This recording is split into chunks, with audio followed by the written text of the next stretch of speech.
चाची या सुनिए चाचा, अपने नेता चुनी रहुआ अच्छा।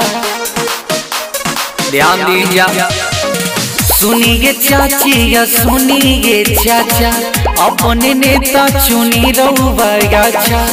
दी 2 नंबर पे ध्यान जी, चर पाई हो बेनिशान जी। कन्हैया पसवान के जिताई के बीडीसी बना दी जा जा जा जा।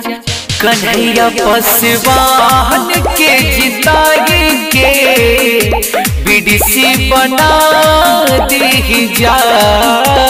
रउआ लोग से हाथ जोड़ के विनती बा कि कन्हैया पासवान जी को भारी से भारी मतों से विजयी बनाए। कन्हैया पासवान जिंदाबाद जिंदाबाद जिंदाबाद। कन्हैया पासवान जिंदाबाद जिंदाबाद जिंदाबाद। आपका नेता कैसा हो? कन्हैया पासवान जैसा हो।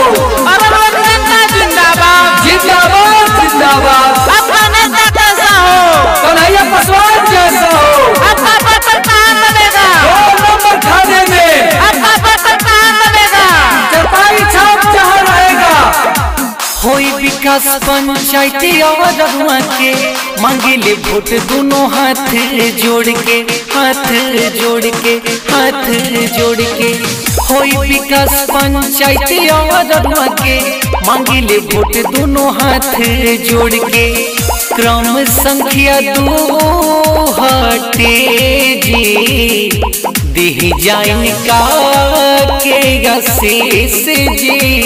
कन्हैया पसवान के जिताई के बीडीसी बना दी जा जा जा जा।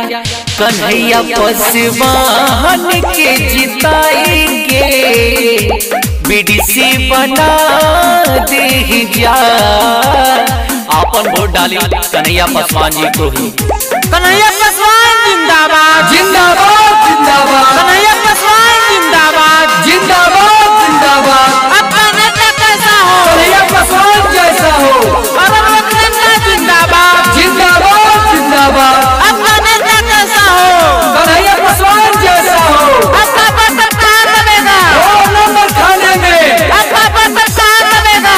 चरपाई छाप जहाँ रहेगा। दूसरा के बात में न भैया हो गई है, चरपाई छाप पर मोहर लगई है, मोहर लगई है, मोहर लगई है। दूसरा के बात में न भैया हो गई है, चरपाई छाप पर मोहर लगई है। पांडे गोलू के मानी बात जी, चाहे बस रउआ लोग के साथ जी। कन्हैया पसवान के जिताई के बीडीसी बना दी जा जा जा जा। कन्हैया पसवान के जिताई के बीडीसी बना दी जा। रउआ लोग से हाथ जोड़ के विनती बा। रिकॉर्डिंग स्टूडियो ग्राहगर। कन्हैया पासवान जिंदाबाद।